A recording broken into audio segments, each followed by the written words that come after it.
லூக்கா 22:28 முதல் வாசியுங்கள். மேலும் எனக்கு நேரிட்ட சோதனைகளில் என்னோட கூட நிலைத்திருந்தவர்கள் நீங்களே ஆகையா என் பிதா எனக்கு ஒரு ராஜ்யத்தை ஏற்படுத்தினது போல நானும் உங்களுக்கு ஏற்படுத்துகிறேன். நல்ல கவனமா கேளுங்க. என் கூட நிக்கிற தெரியுமா ஆண்டவர் சொல்லுகிறார் சீஷர்களை பார்த்து, நான் உனக்கு ஒரு ராஜ்யத்தை ஏற்படுத்துகிறேன். இஸ்ரவேலின் 12 கோத்திரங்களை நியாயம் தீர்க்கிறவர்களாய் சிங்காசனங்களின் மேல் உட்காருவீர்கள். அடுத்த வசனம். பின்னும் கர்த்தர் சீமோனே சீமோனே இதோ கோதுமையை சுலகினால் புடைக்கிறது போல சாத்தான் உங்களை புடைக்கிறதற்கு. நல்லா கேட்டீங்களா? இப்ப யார சாத்தான் எப்படி சோதிக்கிறான் தெரியுமா? புடைக்கிறது, கோதுமையை சுலகி. அப்ப யாருதான் சாத்தானுடைய டார்கெட் தெரியுமா? அந்த தேவ ராஜ்யத்துல யாருக்கு தேவன் உயர்ந்த ஸ்தானங்களை வைத்திருக்கிறாரோ அவர்களை சாத்தான் இந்த பூமியிலே கண் வைத்து சுற்றி கொண்டிருக்கிறார். அதனாலதான் நீங்க கிங்டம் ஒர்க், ஏதாவது ஆண்டவருக்கு அடுத்த காரியத்தை செய்ய ஒரு ஸ்டெப் எடுத்து வச்சு பாருங்க, அந்த நிப்பான். நல்ல கவனமா கேளுங்க. ஆமென். பிரதர், நீங்க ஊழியம் செய்யலையா? ஊழியம் செய்யலன்னு தான் நினைச்சேன் பிரதர். ஆனா இன்னொருத்தர் இப்படிதான் ஊழியத்துக்கு வந்ததும் அவருக்கு வேலை போச்சு. நமக்கு இருக்கிறதே எதுக்கு வம்புன்னு நான் பிரதர், நீங்க ஆண்டவரை பத்தி 4 பேர்ட்ட சொல்லிட்டு இருந்தீங்களே, சொன்ன ஆரம்பிச்சதுல இருந்து என் மனைவி என்ன இப்படி பார்க்கறான். அதனால இங்க பாரு, ஆண்டவர் எடுத்ததை என்ன சொல்லிருப்பாரு? சாத்தான் கையில உன்னை வந்து அப்படி இல்லை. ஆண்டவர் என்ன சொல்றாரு தெரியுமா? இங்க பாரு, நான் உனக்கு ஏற்படுத்துறேன். நீ இங்க இப்படி மேல பாரு, நான் உன்னை எங்க வச்சிருக்கிறேன் பாரு பேதுருவே. 12 சிங்காசனங்களை போட்டு ஹல்லேலூயா படகுல கொந்தளிக்கும் போது, ஆமென், இந்த போட் இன்னைக்கா நாளைக்கான்னு அந்த போட்ல இருந்த 12 பேருக்கு ஆண்டவர் சொல்றாரு. அவருக்கு பசியா இருந்த போது ஆகாரத்துக்காக பல ஊர் தேடி போய் வாங்கிட்டு வந்தாங்கல்ல, அவர்கள்ட்ட சொல்றாரு, நான் 12 சிங்காசனங்கள்ல உங்களை ராஜ்யத்துல நியாயம் தீர்க்கிறவர்களாய் உட்கார வைக்க போகிறேன். அதனால சாத்தான் வந்து உங்களை சோதிக்க உத்தரவு கேட்டுக்கொண்டான். எப்படிப்பட்ட சோதனையா? கோதுமையை சுலகினால் புடைகிறது எதற்காக? சுத்தப்படுத்துறதுக்காக. சுத்தப்படுத்துறதுனா கோதுமையிலிருந்து எதை விளக்குவாங்க? பதரை. இது யாருக்கு வேலை? ஆண்டவருடைய வேலை. தூற்றுக்கூடை அவர் கையில் இருக்கிறது. கோதுமையை களஞ்சியத்தில் சேர்ப்பார், பதையோ இந்த சாத்தான் பாருங்க டூப்ளிகேட். அவர் என்ன பண்றாரோ அப்படியே தான் வந்து பண்ணுவான். அவனும் ஒரு தூட்டுக்கூடை வச்சிருக்கிறான், அவனும் ஒரு சொலகம் வச்சிருக்கிறான். கர்த்தர் சோதிக்கிறது எதுக்கு தெரியுமா? சுத்தப்படுத்த. சாத்தான் சோதிக்கிறது எதுக்கு தெரியுமா? விசுவாசத்தை ஒளிந்து போக பண்ண. ஆனா அவனை குறித்து நீங்க பயப்பட வேண்டாம். நம் கர்த்தர் யூத ராஜ சிங்கம். சாத்தானும் எப்படிதான் வருவானோ? கர்ச்சிக்கிற சிங்கம் போல. சிங்கம் கிடையாது, அவன் அசிங்கம். ஆனா வரது எப்படிதான் வருவான்? சிங்கம் போல. எவனை? சிங்கம் விழுங்குமா கடிக்குமா? ஆனா இவனுக்கு கொடுத்தா இவனுக்கு கடிக்க முடியாது. முறுக்க நம்ம எப்படி சாப்பிடுவோம் தெரியுமா? கடிச்சு. ஆனா சிலர் பார்த்துருக்கீங்களா? நல்ல கவுரை வச்சு.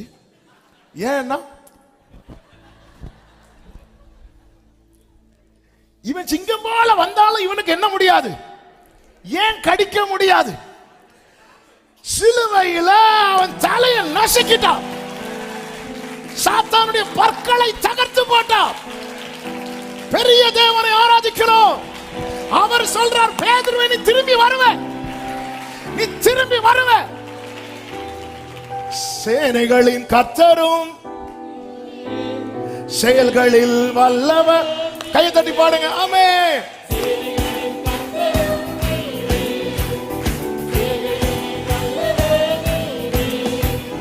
சாத்தானை தோற்கடித்தவரே, glory glory. சாத்தானை மறுபடியும் சொல்லுங்க, சேனைகளின் கர்த்தரும் நீரே.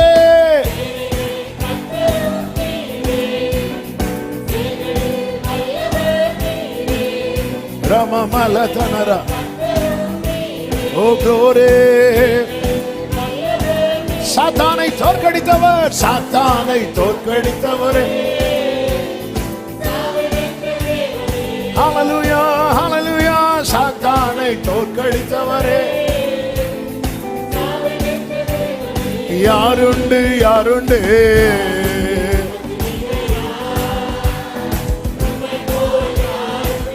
ஓரலமகதனரோ.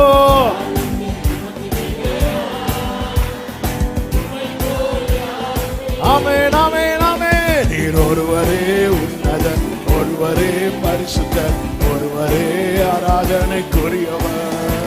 நீர் ஒருவரே, நீர் ஒருவரே. கோதுமையை சுளகினால் புடைக்கிறது போல. அப்ப அவனுடைய டார்கெட் என்ன தெரியுமா? இவனுக்குள்ள இருக்கிற விசுவாசத்தை ஒளிய பண்ணிடணும், இவனுக்குள்ள இருக்கிற அன்பை ஒளிய பண்ணிடணும், இவனுக்குள்ள இருக்கிற ஆண்டவருக்காக ஏதாவது செய்யணுங்கிற காரியத்தை ஒளிய பண்ணிடணும். இதுக்குதான் சோதனை கொண்டு வரான் சாத்தான். தேவ பிள்ளைங்க விசேஷமாய் தேவனோடு இணைந்து தேவன் மேல அன்பா இருக்கிறவங்க கிட்ட கொண்டு வருகிற சோதனையினுடைய பிரதான நோக்கம் என்ன தெரியுமா? உனக்குள்ள இருக்கிற விசுவாசத்தை ஒளிய பண்ணணும், உனக்குள்ள இருக்கிற தேவனுடைய அந்த அன்பு, தேவன் மேல இருக்கிற வாஞ்சை. அதனால அந்த ஆதி அன்பு எல்லாம் அப்படி. ஆண்டவருடைய டார்கெட் கோதுமை, சாத்தானுடைய டார்கெட் பதர். ஏன்னா சாத்தான்ட இருக்கிறது களஞ்சியம் கிடையாது, அக்கினி. அவன் எங்க தள்ளப்பட்டவன்? அக்கினி. அக்கினியில கோதுமைக்கு இடம் கிடையாது, அக்கினியில பதருக்கு தான் இடம். அப்ப நம்மள அழுக்காக்கணும், நம்மை பதறாக்கணும். நல்ல கனி கொடாத மரம் எல்லாம் வெட்டுண்டு அக்கினியில. ஆவியானவர் சபைகளுக்கு சொல்லுகிறதை காதுள்ளவன் கேட்க கடவன்.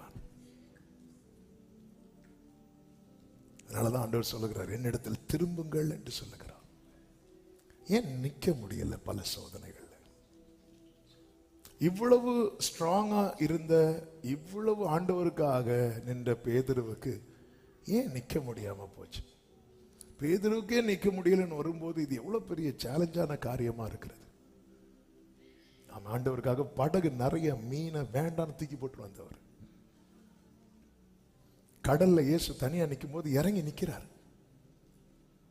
உம்மிடத்தில் வர, நான் கடல் மேல் நடந்து அக்கறைக்கு போகன்னு கேட்டிருக்கலாம். நான் கடல் மேல் நடந்து உங்ககிட்ட வரணும். பேதுருக்கு ஆசை எல்லாம் உங்ககிட்ட, உங்க கூட. அந்த அந்த மகிமையை காட்சியை காண்பித்த பிறகும் ஆண்டவர், உமக்கு ஒரு கூடாரம், எலியாவுக்கு ஒரு கூடாரம், உங்க கூடாரத்தில் நான் இருந்துருவேன். அதுதான் அவருடைய ஆசை. இப்படி ஆண்டவரை இவ்வளவு நேசித்த பேதுருக்கு ஏன் இந்த சோதனையில நிக்க முடியாம போயிடுச்சு? ஒரு 5 காரியங்களை வேகமாக சொல்லி செபிக்க விரும்புகிறேன். 1, உறுதி இல்லாத நிலை. இந்த பேதுருவை பொறுத்த வரைக்கும் பாத்தீங்கன்னா அவர்கிட்ட நிறைய அவசரம் இருந்துச்சு, வேகம் இருந்துச்சு. ஆனா எது மிஸ் ஆச்சு அப்படின்னா அந்த உறுதித்தன்மை மிஸ் ஆச்சு. நீங்க இந்த கடல்ல இறங்கும் போது கூட பாருங்க, இயேசுவை பார்த்துட்டே தான் இறங்குவார். இறங்கிட்டு என்ன பண்ணுவார்னா, இயேசு கிட்ட போகிறது வரைக்கும் அவரை பார்க்க அவரால், பேதுருவால முடியல. அதுக்கிடையில வெளியே பார்க்கிறார். நம்ம ஜெபம் பண்ண 1 மணிக்கு உட்கார்ந்து 9 தடவை போனை பார்ப்போம் தெரியுமா? அதே போல காற்றை பார்த்தார், கடலில் மூழ்கினார். போனை பார்த்தார், போனில். நம்ம வாழ்க்கையில இப்படிதான் காற்று அடிக்கும். காற்று அடிச்சுட்டு தான் இருக்கும். இயேசு நிக்கிறார்ல, இயேசுவை பார்த்துட்டு ஆண்டவர் நீரே ஆனால் அப்படி சொல்லிட்டு இயேசுவை பார்த்துட்டு போட்ல இருந்து இறங்கி 1 ஸ்டெப் வச்சாச்சு, 2 ஸ்டெப் வச்சாச்சு. ஞாயிற்றுக்கிழமை ஆராதனை முடிஞ்சு மண்டே அப்படி இருப்போம், டியூஸ்டே இருப்போம், வெனஸ்டே போம், முடிஞ்சு. இனி அடுத்து வெள்ளிக்கிழமை வந்து திருப்பி தீ மூட்டுறோம், விறகு போடணும். சனிக்கிழமை கொஞ்சம் தீய மூட்டும், ஞாயிற்றுக்கிழமை ஃபயர் ஃபயர் ஃபயர்னு கேட்டா போதும். அடுத்து மண்டே திருப்பி. இப்படி ஒரு உறுதி இல்லை. நகோமி மோவாபை விட்டு பெத்லகேமுக்கு திருப்பி போகும்போது 2 மருமக்கள் நேர கூட வராங்க. கூட வந்ததும் நகோமி அவர்களை முத்தமிடுகிறார். முத்தமிட்டதும் அவங்க சத்தமிட்டு அழுதார்களாம். ரூத் 1:9 சொல்லப்பட்டிருக்கிறது, அப்பொழுது அவர்கள் சத்தமிட்டு அழுது அவளை பார்த்து உம்முடைய உம்முடைய ஜனத்தண்டைக்கே ஜனத்துடன் கூட வருவோம் என்றார்கள். யாரெல்லாம் சொல்றாங்க? ரூத்தும் ஓர்பானும். நாங்க உம்முடைய ரெண்டு பேரும் அழுது சொல்றாங்க. உடனே நகோமி மேட்ரை எக்ஸ்பிளைன் பண்றாங்க. இங்க பாருங்க, நீ நினைக்கிற மாதிரி கிடையாது, அங்க போன வாழ்க்கையெல்லாம் கிடைக்காது. இப்படி சொன்னதும் 18வது வசனத்துல 14வது வசனத்துல அப்பொழுது அவர்கள் சத்தமிட்டு அதிகமாய் அழுதார்கள். ஓர்பாள் தன் மாமியை முத்தமிட்டு போனாள். இந்த சும்மா சும்மா கிஸ் பண்றவங்களை நம்பவே கூடாது. ஃபர்ஸ்ட் நகோமி முத்தமிட்டாள். நகோமி முத்தமிடுறது எதுக்காக? நான் உங்களை விட்டு போறேன்னு சொல்றதுக்காக. அப்போ இவங்க முத்தமிடல. இப்பொழுது ஓர்பாள் முத்தமிடுகிறாள். அதன் அர்த்தம் என்ன? சிலர் பார்த்துருக்கீங்களா, உயிரோடு இருக்கும் போது முத்தம் கொடுக்க மாட்டாங்க. ஆளு செத்து பாடியை தூக்கும் போது கடைசியா ஒரு கிஸ். அதன் அர்த்தம் என்ன? தயவு செய்து உயிரோடு இருக்கும் போது கிஸ் கொடுத்தா அவங்களுக்கு தெரியும். இது அன்பின் வெளிப்பாடு. இருந்தாலும் சில முத்தங்கள் ஒரு பிரிவை காட்டுது. இவள் முத்தமிட்டு ஃபர்ஸ்ட் என்ன சொன்னா, நாங்களும் உங்க கூட வருவோம், நாங்களும் வருவோம். ஆனா இப்ப ஓர்பாள் பேக்ல வரா. ஆனால் ரூத்தோ அவளை விடாமல் பற்றி கொண்டாள் இருக்கிறது. 18வது வசனத்தில் சொல்லப்பட்டிருக்கிறது, அவள் தன்னோட வர மன உறுதியா இருக்கிறதை கண்டு. அப்போ தீர்மானம் 2 பேர் எடுக்கிறாங்க, பயணமும் 2 பேர் தொடங்குறாங்க. ஆனா உறுதி ஒருவளுக்குள்ள இருக்கிறது, இன்னொருவளுக்குள்ள இல்லை. அவ என்ன சொல்றா தெரியுமா? ரூத்து நகோமி சொன்னதும், உம்முடைய ஜனத்தண்டைக்கு நான் வருகிறேன், உம்முடைய தேவன் என் தேவன், நீர் மரணம் அடையும் இடத்தில் நானும் மரணம் அடைவேன் சொல்றாங்க. நீங்க மரணம் அடைகிற இடத்துல நானும் மரணம். அப்போ இங்க வாழ்வோ தாழ்வுங்களும் 2வது மேட்டர். அவ ஒரு தீர்மானம் எடுத்துட்டான், உறுதியான. அந்த உறுதியான நிலை எங்க இல்லைன்னா இவங்க கிட்ட இல்லை. இயேசு கிறிஸ்து எடுத்துக்கொள்ளப்படும் போது என்ன சொல்லுவார்? நீங்க பரிசுத்தாவி வரும் வரைக்கும் நீங்க காத்திருங்கள். வேற எதுவுமே சொல்ல மாட்டார். நீங்க வெயிட் பண்ணுங்க, காத்திருங்க, பரிசுத்தாவி உங்கள் மேல் வரும். அப்பொழுது நீங்கள் பலன் அடைந்து எருசலேமிலும் யூதேயாவிலும் சமரியாவிலும் எனக்கு சாட்சியா இருப்பீங்க. ஏன்னா தெரியும், அவர் இல்லாம இவங்களால முடியாதுன்னு தெரியும். சரின்னு சொல்லிட்டு ஜோம் பண்ண ஏறினாங்க. ஜோம் பண்ண ஏறினா என்ன செய்யணும்? ஜோம் பண்ணும். பேதுரு எழும்பி நின்று, நம்ம கூட்டத்தில் ஒரு ஆள் குறைவு. யார் இல்லை? யூதாஸ் இல்லை. நம்ம ஒருவனை தெரிந்தெடுப்போம். யாரை தெரிந்தெடுத்தாங்க? மத்தியா. அந்த மத்தியா வச்சு என்ன யூஸ் ஆச்சுன்னு நமக்கு தெரியல. பைபிள்ல வேற எங்கேயாவது பார்த்தோமா? 10 நாள் என்ன பேதுரு சொன்னாரு? எப்படி தெரிந்தெடுத்தாங்க தெரியுமா? சீட்டு போட்டு. ஆனா பரிசுத்தாவி வந்ததுக்கு அப்புறம் பவுலை எப்படி பிரித்தெடுத்தாங்க தெரியுமா? ஆவியானவர் திருவுளம் பற்றினார். உறுதியான நிலை இல்லைன்னா நம்ம என்னதான் வைராக்கியம் பாராட்டினாலும் விழுந்துருவோம். 2வது காரியம், தவறான தீர்மானம். நிலைக்க முடியாமல் போவதற்கு 2வது தவறான தீர்மானம். ஆண்டவராக இயேசு கிறிஸ்து தம்முடைய காரியங்கள் எல்லாம் சொல்லும் போது யோவான் 13வது அதிகாரத்தின் 36வது வசனத்தை பாருங்கள். சீமோன் பேதுரு அவரை நோக்கி, ஆண்டவரே நீர் எங்கே போகிறீர்? ஆண்டவரே நீர் எங்கே போகிறீர் என்றார். இயேசு அவனுக்கு பிரதியுத்தரமாக, நான் போகிற இடத்துக்கு இப்பொழுது நீ என் பின்னே வரக்கூடாது, பிற்பாடு என் பின்னே வருவாய். ஓகே ஆண்டவரே, அப்படி சொல்லி இருந்தா பிரச்சனை இல்லை. உடனே பேதுரு கேட்கிறாரு.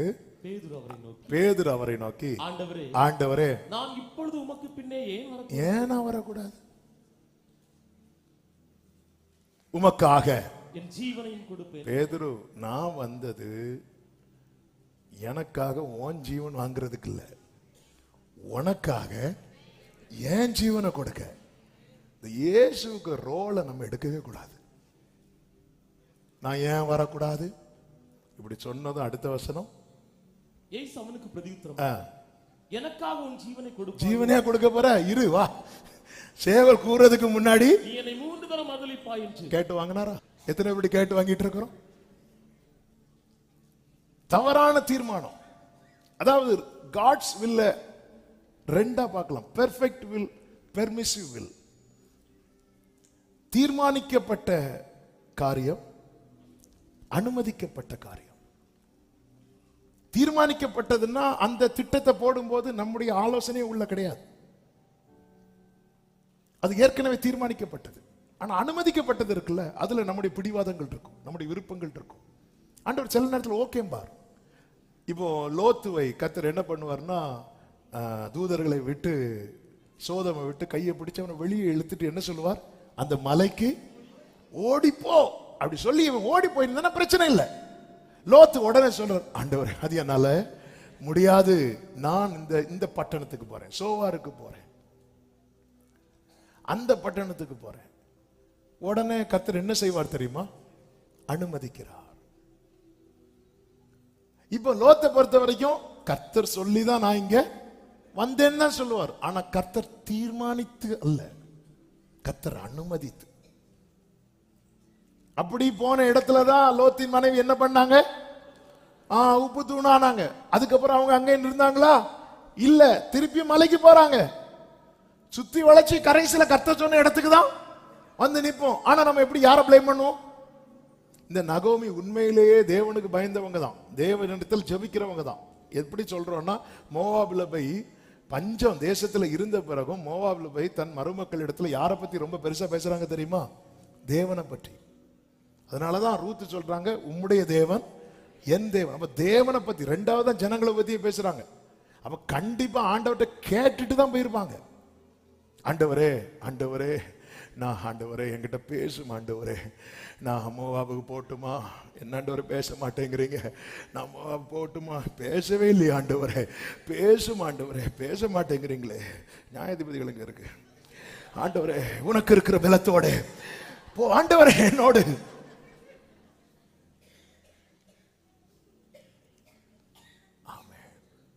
இப்ப திருப்பி வராங்க. திருப்பி வரும்போது என்ன சொன்னாங்க தெரியுமா, சர்வ வல்லவர் எனக்கு கசப்பை அவர் பார்த்தார். கேட்டு வாங்கிட்டு நம்ம அநேக, ஆண்டவரே உங்ககிட்ட சொல்லிட்டு தான் ஆண்டவரே செஞ்சேன்,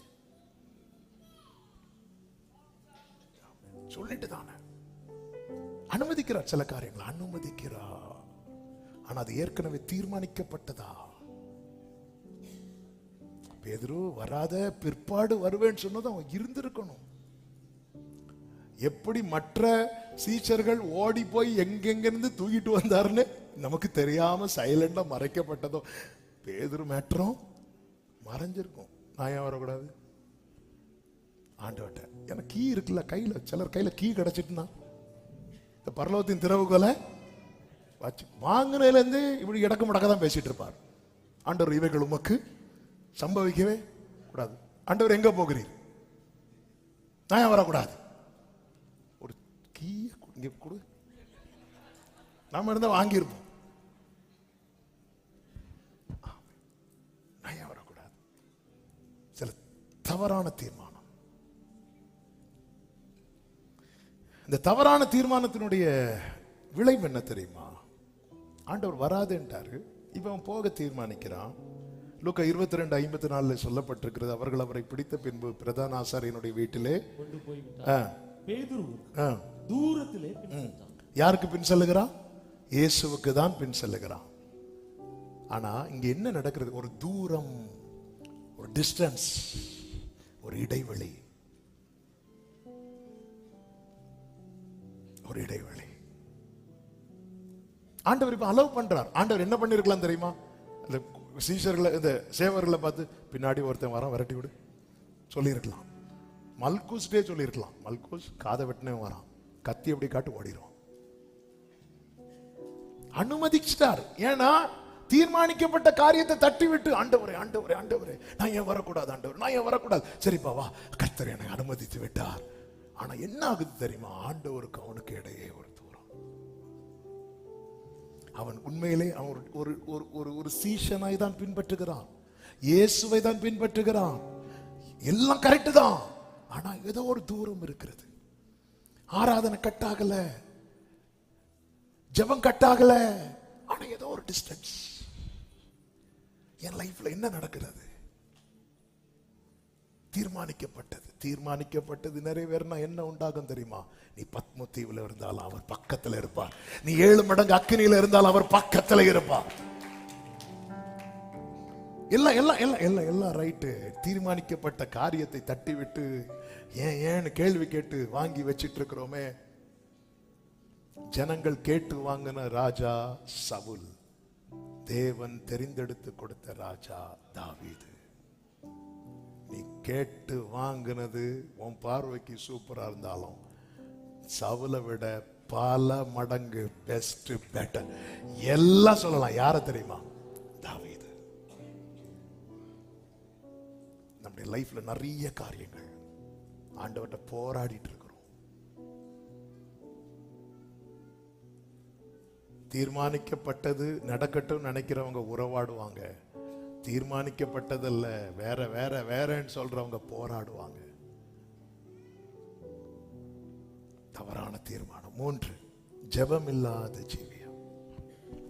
மத்தேயு 26வது அதிகாரம் 40-41 வசனங்களிலே கர்த்தர் சொல்லுகிற, நீங்கள் 1 மணி நேரமாவது விழித்திருந்து ஜெபிக்க கூடாதா? நீங்கள் சோதனைக்கு உட்படாதபடிக்கு விழித்திருந்து ஜெபம் பண்ணுங்கள் என்றார். ஜெபம் இல்லாத ஜீவியம். நல்ல கவனமா கேளுங்க. டயர்டா இருக்குன்னு சொல்லி டின்னரை கூட தள்ளி போட்டுருங்க, பிரேயரை தள்ளி போட்டுறாதீங்க. அலாரம் வச்சு எழும்பி சாப்பிட்றவங்க உண்டு. நைட்டில் போற எனக்கு பசிக்கும், பசிச்சா எனக்கு என்ன வராது? தூக்கம் வரலன்னா ஜெபம் பண்ணுங்க. ஜெபம் பண்ணா தூக்கம் வந்துடும். பசிச்சா தூக்கம் வராது. நம்ம லாஜிக்கலா இருக்குல்ல. ஒரு நாள் சாப்பாடை கூட தள்ளி போட்டுருங்க, ஜெபத்தை மட்டும் தள்ளி 1 hour ஆகுது. பிரேயர் எவ்வளவு முக்கியம். 3 வருஷம் கூட இருந்த பேதுரு லைஃப்ல 1 மணி நேரம் ஜெபம் கட்டானதும் தூரம் போயிட்டான். ஆமென். பேதுருட்ட இயேசு என்ன சொல்லுவா தெரியுமா? நானும் உன் விசுவாசம் ஒளிந்து போகாதபடிக்கு உனக்கு வேண்டிக் கொண்டேன். அப்ப எனக்காக இயேசு ஜெபம் பண்றாருல, அது போதும் இல்ல? அப்படிதானே நம்ம எங்க அப்பா அம்மா எனக்காக ஜெபம் பண்ணுவாங்க, எங்க பாஸ்டர் ஜெபம் பண்ணுவாங்க, எனக்கு ஒரு சகோதரி தெரியும், அவங்க எனக்காக ஜெபம் பண்ணுவாங்க, இன்னார் ஜெபம் பண்ணுவாங்க. அப்படியே யூடியூப் எடுத்து ஒரு 10 நம்பர் அடிக்கிறது, ஃபோன் அடிச்சு ஜெபம் பண்ணுங்க ஜெபம் பண்ணுங்க ஜெபம் பண்ணுங்க ஜெபம் பண்ணுங்க ஜெபம் பண்ணுங்க. நீங்க என்ன பண்ண போறீங்க? நாங்க 3வது வானத்துக்கு போயிட்டு வரோம். பேதுருட்ட இயேசு சொல்ல, நான் வேண்டிக் கொண்டேங்கிறார். பேதுரு பார்க்க அவர்தான், அவரை விட யாரு ஜெபம் பண்ணுவோம்? அப்பா அவர் பிரேயர், அவருக்கு ஜெபம் இருக்க, அவர் மட்டும் ஊக்கமா ஜெபம் பண்ணிட்டாரு. அவர் ஊக்கமா ஜெபம் பண்ண நீங்க தூக்கமா இருக்க. எங்க இயேசு பிதா கிட்ட வேண்டிக் கொள்வதை விட வேற பவர்ஃபுல் பிரேயர் இருக்கு. அப்படி இருந்தும் பேதுருவே நீ ஜெபம் பண்ணலன்னா, அவங்க ஜெபம் பண்ணுவாங்க, ஜெபம் பண்ணுவோம், எல்லாரும் ஜெபம் பண்ணுவாங்க. ஆனா நம்ம ஜெபம் பண்ணலன்னா, ஆமென் ஆமென், நமக்கு நாமே உத்தரவாதம் எடுக்கலன்னா, ஜெபம் இல்லாத ஜீவியம் தடுமாற வச்சு. 4 மாம்ச செயல். யோவான் 18:10. அப்பொழுது சீமோன் பேதுரு தன்னிடத்தில் இருந்த பட்டயத்தை உருவி பிரதான ஆசாரியனுடைய வேலைக்காரனை வலது காதர வெட்டினான்.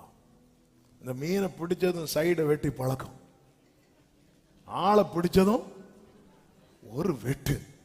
ஏன்னா ஆண்டவர் தான் சொல்லி இருக்கிறார், நீ உன்னை நான் மனுஷரை பிடிக்கிறவனாக்குவேன். மீனை பிடிச்சா என்ன செய்யணும்? அப்ப ஆளை பிடிச்சாலும் நல்ல வேளை அதுக்கு முன்னாடி பட்டயத்தெல்லாம் வைக்க வச்சுட்டார். இல்லைன்னா பெந்தேகோஸ்து நல்ல 3000 பேருக்கு காது. அதுவும் பாருங்க, கேட்பாங்க, ஆண்டவரே நம்மிடத்தில் பட்டயம் இருக்கிறது, வெட்டலாமா அப்படின்னு கேட்பாங்க. கேட்கும் போது இயேசு வெட்டலான்னு சொல்லுவாரா, வெட்டக்கூடாதுன்னு சொல்லுவாரா?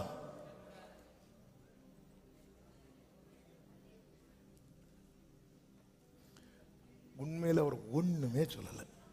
ஆனா நம்ம நிறைய சொல்றோம் பாத்தீங்களா, இயேசு சொன்னார், ஆண்டவர் சொன்னார்னு. இதான் நம்ம பிரச்சனை. அது ஆண்டவர் சொன்னார், எங்க சொன்னா எங்க சொன்னேன். அதாவது இப்ப வெட்டிட்டு பேதுரு என்ன சொல்லுவார் தெரியுமா? ஆண்டவரே, உங்கள்ட்ட கேட்டுட்டு தானே வெட்டினேன், உங்கள்ட்ட சொல்லிட்டு தானே வெட்டினேன், சொல்லிட்டு வெட்டினேன், கேட்டு வெட்டினியா? நம்ம நிறைய இப்படிதான் செய்வோம். ஆண்டவரே, எப்படியாவது எனக்கு இந்த காரியத்தை வாய்க்க பண்ணும். வாய்க்காது. என்ன ஆண்டவரே, உங்கள்ட்ட சொல்லிட்டு தானே செஞ்சேன், சொல்லிட்டு செஞ்சப்ப என்கிட்ட கேட்டுட்டு செஞ்சியா? கேட்டு செய்யறதுக்கும் சொல்லி செய்யறதுக்கும் என்ன? சொல்லி செய்யறது, ஆண்டவர் நீர் எப்படியாவது எனக்கு இதை வாய்க்கப்படும். கேட்டு செய்யறதுன்னு என்ன தெரியுமா? நான் அதை செய்யலாமா ஆண்டவரே? செய்யக்கூடாது ஆண்டவரே. எப்படியாவது எப்படியாவது ஆண்டவரே நீர் வாரும். இயேசுவும் அந்த கல்யாண வீட்டுக்கு அழைக்கப்பட்டிருந்தார். அழைக்கப்பட்ட இடத்துல அவர் அமைதியா இருப்பார். திராட்சரசம் குறைவுபட்டது, எனக்கும் உனக்கும் என்ன, பேசாம இரு. மாம்ச செயல் நல்ல கவனமா கேளுங்க. 40வது வயதுல மோசேக்கு தன் சகோதரரை சந்திக்க வேண்டும் என்கிற எண்ணம் உண்டாயிற்று. இன்னொரு 10 இயர்ஸ் மட்டும் மோசே வெயிட் பண்ணி இருந்திருப்பார்னா உரைக்கப்பட்ட தீர்க்க தரிசனம் உரைக்கப்பட்ட காலத்துக்குள் நிறைவேறி இருக்கும். என்ன தீர்க்க தரிசனம், என்ன காலத்துக்குள்? 400 வருஷம் ஆபிரகாமுக்கு கர்த்தர் கொடுத்த வாக்கு. 400 வருஷத்துக்கு அப்புறம் ஜனங்க வெளியே வருவாங்க. ஆனால் மோசே அவசரப்பட்டு வெளிப்படுத்தின மாம்ச செயல்னால எக்ஸ்ட்ரா 30 இயர்ஸ் ஆகுது.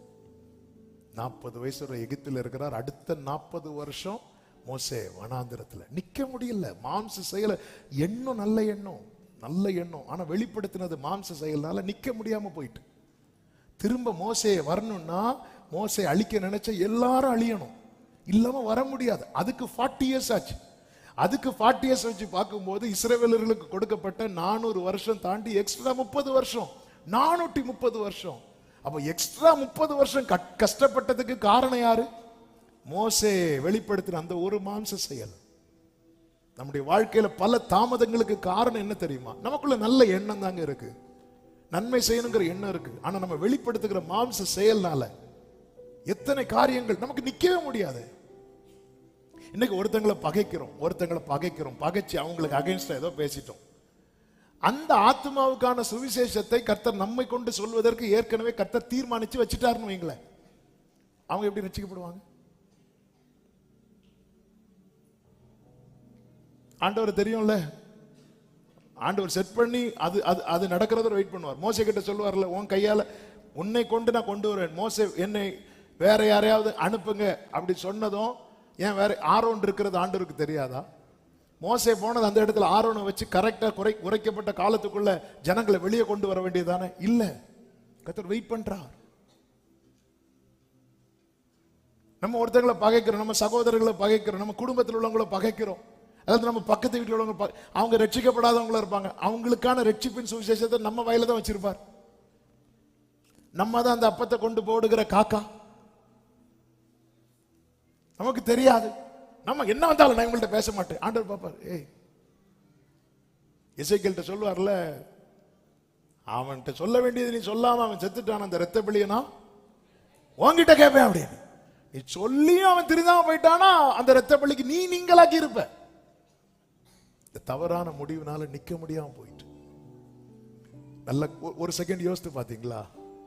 பேதுரு மட்டும் இந்த முடிவு எடுக்காம இருந்திருந்தா அடுத்த நாள் சிலுவைக்கு முன்னாக யோவான் நிற்கும் போது கண்டிப்பா அந்த இடத்துல யாரும் நின்றுப்பா தெரியுமா? பேதுரு நின்றுப்பான். நிக்க முடியல. அடுத்த நாள் நிற்கும் போது பேதுரு நின்றுப்பார், கண்டிப்பா நின்றுப்பார். நம்ம மாம்சிகமா எடுக்கிற எத்தனை இடத்துல நிக்க வேண்டியவங்க, நம்ம எத்தனை இடத்துல நம்ம பேரை வந்திருக்கோம், முடியல. மாம்ச செயல். 5வதாக ஏற்க மறுக்கும் நிலை. இந்த மனம் ஏற்க மறுக்கிறது. மத்தேயு 16வது அதிகாரம் 21, 22 வசனங்களை வாசியுங்கள்.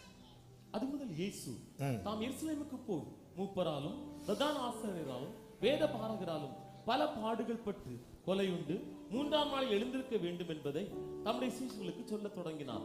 அப்பொழுது பேதுரு அவரை தனியே அழைத்து, ஆண்டவரே, இது உமக்கு நேரிடக்கூடாது, இது உமக்கு சம்பவிப்பதில்லை என்று அவனால் அக்செப்ட் பண்ணவே முடியல. ஏற்க மறுக்கும் நிலை நம்மை விலக பண்ணிரும். யோனா நல்ல தீர்க்கதரிசி, யோனா பெரிய தீர்க்கதரிசி, நல்ல தீர்க்கதரிசி, பிரசன்னத்தில் இருக்கிற தீர்க்கதரிசி. கர்த்தர் அவனிடத்துல பேசுகிறார், நீனிவே அக்கிரமம் பெருசா இருக்கு, நீ போய் அவர்களிடத்துல பேசுன்னு சொன்னதும் யோனா என்ன பண்றாரு தெரியுமா? அவர் சமூகத்தை விட்டு, அந்த வசனத்தை பாருங்கள், யோனா 1வது அதிகாரம் 3வது வசனத்தை பாருங்கள். அப்பொழுது யோனா கர்த்தருடைய சமூகத்தினின்று விலகி தர்ஷீசுக்கு ஓடி போகும்படி எழுந்து யோப்பாவுக்கு போய் தர்ஷீசுக்கு போகிற கப்பலை கண்டு கூலி கொடுத்து தான் கர்த்தருடைய சமூகத்தினின்று விலகும்படி அவர்களோட தர்ஷீசுக்கு போக கப்பல் ஏறினான். விலகிறதுக்காகவே போறான். இப்படி போனா கர்த்தர் சமூகத்தை விட்டு விலகிருவோங்கிறது இருக்கு. எப்படி போனா கர்த்தருடைய சமூகத்தை விட்டு விலக முடியும்னு பார்த்து போறோம். ரீசன் என்ன தெரியுமா? அக்செப்ட் பண்ண முடியல. நினிவே அங்க வேண்டாம், அது வேண்டாம், இது வேண்டாம். லைஃப்ல இது பல காரியங்களை நம்ம ஏற்க மறுக்கிறோம். ஒன்றை புரிந்து கொள்ளுங்கள், நம்முடைய நாளையும் அவர் பார்த்துதான் பேசிக் கொண்டிருக்கிறார். இன்னும் ஏன் நம்முடைய தலைமுறைகளையும் பார்த்துதான் பேசிக் கொண்டிருக்கிறார். ஆதாமுக்கு இன்னும் குழந்தை பிறக்கவே இல்லைங்க, ஆனா கிறிஸ்துவை குறித்த வெளிப்பாடு வெளிப்பட்டதில்லவா? நம்ம இன்னைக்கு உள்ளதை பார்த்துட்டு இன்னைக்கு உள்ள சிச்சுவேஷனை வச்சுட்டு ஆண்டவர் இது நடக்கக்கூடாது இப்படி இப்படி பேசிட்டு இருக்கிறோம். ஆனா ஆண்டவர் பாருங்க நம்முடைய எல்லாவற்றையும் பார்த்துட்டு பேசிட்டு இருக்கிறார். நம்ம ஏற்க மறுக்கும் போது இதனுடைய, நீ தீர்க்கதரிசியா இருந்தாலும் ஏற்க மறுத்தால் விலகிடுவ, நீ சீஷனா இருந்தாலும் பிரதான சீஷனா இருந்தாலும் ஏற்க மறுத்தால் விலகி விடுவாய். இதுதான் உண்மை. விலகிறதுக்கு காரணம் இதுதான். ஆனாலும் கர்த்தர் சொல்லுகிறார், ஓசியா 14வது அதிகாரத்தில், நீங்கள் கர்த்தரிடத்தில் திரும்புங்கள், வார்த்தைகளை கொண்டு திரும்புங்கள். அப்படி திரும்பும் போது அதனுடைய 4வது வசனத்தை பாருங்கள். நான் அவர்கள் சீர்கேட்டை குணமாக்குவேன். I will heal their backsliding. சீர்கேடுனா பின்மாற்றம். நான் ஹீல் பண்ணுவேன். நீ குணப்பட்ட பின்புன்னு சொல். எப்படி குணப்படுறது? அவர் குணமாக்குவார். அவர் குணமாக்குவார். எப்படி குணமாக்கினார் நமக்கு தெரியும் அல்லவா? பேதுரு அந்த ஸ்தானத்துக்கே போறான், இயேசு அங்க தேடி வரார். பிள்ளைகளே அப்படி சொல்லி கூடுறார். கிட்ட கொண்டு வந்து உட்கார வச்சு, நீ என்னிடத்தில் அன்பாயிருக்கிறாயா என்று 3 முறை கேட்டதும் பேதுருக்கு அது துக்கமாயிற்று. பேதுருவுக்கு உண்மையிலே இங்க துக்கமானது காரணம் என்ன அப்படின்னா, ஒன்று, ஆண்டவரே என்னால நான் நினைச்சது மாதிரி உங்களை நேசிக்க முடியலையேங்கிற துக்கம். இன்னொரு துக்கம் என்ன தெரியுமா? ஆண்டவரே நீங்க எப்படி ஆண்டவரே நான் நினைக்கிறதை விட என்ன அதிகமா நேசிக்கிறீங்க. இது தாங்க முடியல பேதுருவுக்கு. என் ஆண்டவர் என்னை எப்படி நேசிக்கிறார் அப்படின்னா, ஒவ்வொரு நாள் தாண்ட தாண்ட என்ன சொல்ல வருது அப்படின்னா, நான் அவர் என் மேல ஒரு வச்சிருக்கிற அன்பை நான் நினைச்சிருக்கிறேன் தெரியுமா, அதை விட அதிகமாய், அதை விட அதிகமாய். இந்த அறிவு மட்டும் நமக்கு வந்துட்டுன்னு வைங்கள, திரும்பிடும். அதாவது அப்பா வீட்டுல சாப்பாடு இருக்குங்கிற அறிவே ஒருத்தனை தகப்பனிடத்துல திரும்ப வச்சுட்டுன்னா, அப்பா கிட்ட இன்னும் என் மேல வைத்த அன்பு நிலைத்திருக்கிறது என்கிற அறிவு எவனையும் கர்த்தரிடத்துல திரும்ப வரும். அப்படிதான் பேதுரு கர்த்தரிடத்தில் திரும்பினான். ஆமென். ஆண்டவர் சொல்லுகிறார், அவர்கள் சீர்கேட்டை நான் குணமாக்குவேன், அவர்களை மனப்பூர்வமாய் சிநேகிப்பேன், என் கோபம் அவர்களை விட்டு நீங்கிட்டு. கர்த்தரிடத்தில் திரும்பும். திரும்ப முடியலையா? அப்பா கிட்ட கேளுங்க, கர்த்தாவே எங்களை திருப்பிக் கொள்ளும், நாங்கள் திரும்புவோம். பூர்வ நாட்களை போல புலம்பல் 5:21 எங்கள் நாட்களை புதியவைகளாக்கும். எல்லாரும் அப்படி எழுந்து நிற்கலாம். Thank you Holy Spirit. என்ன வந்தாலும் நம்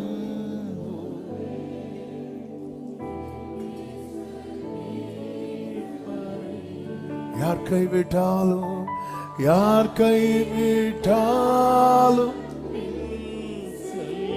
எனது இயேசுவை அகலாள உயரம் அகல எவ்வளவு எவ்வளவு அன்பு கூர்ந்தார். என்ன துன்பங்கள் வந்தாலோ, என்ன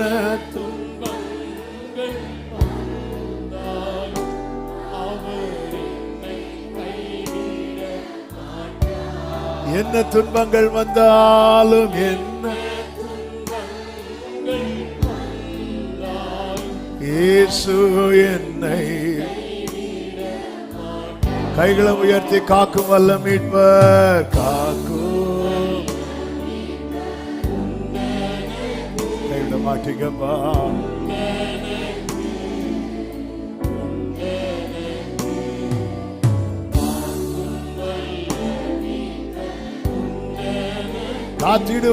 காத்திடுவான்,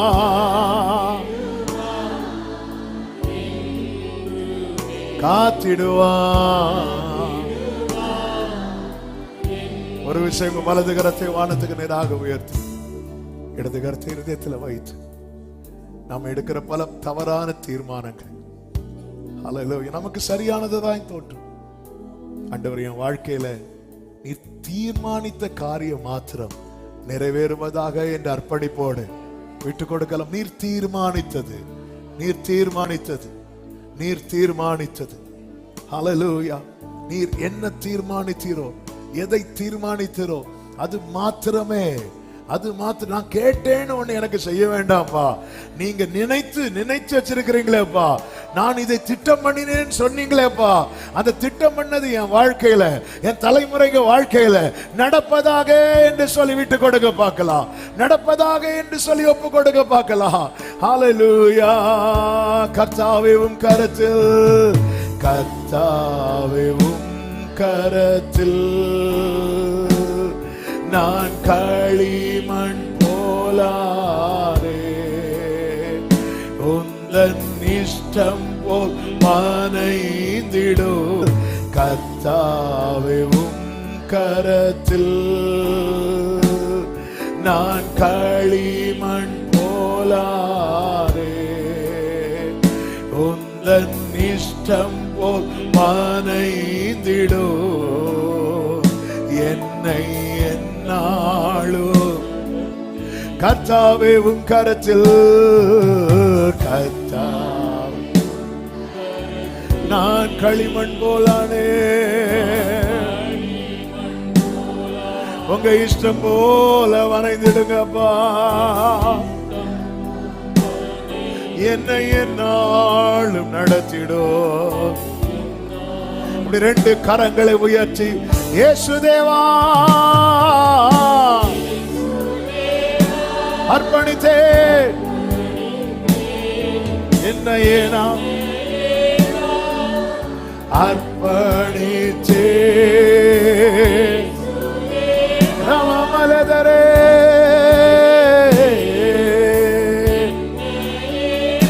அர்ப்பணித்தே. ஏற்றுக்கொள்ளும், ஏற்றுக்கொள்ளும்.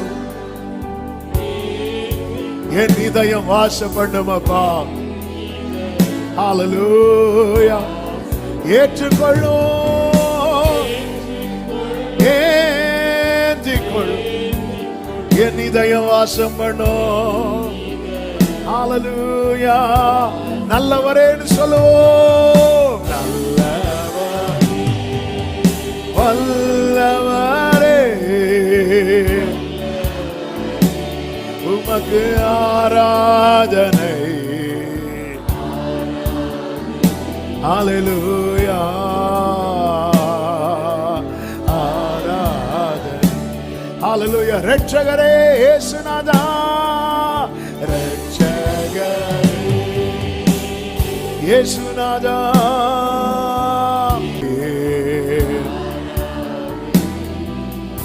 ஆராதனை.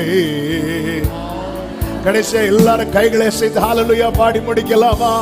ஆமென். ஹல்லேலூயா.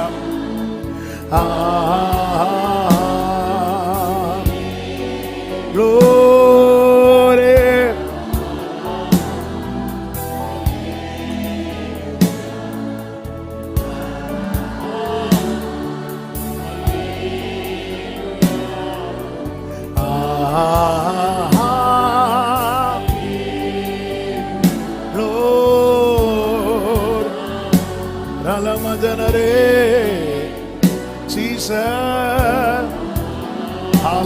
ஹalleluya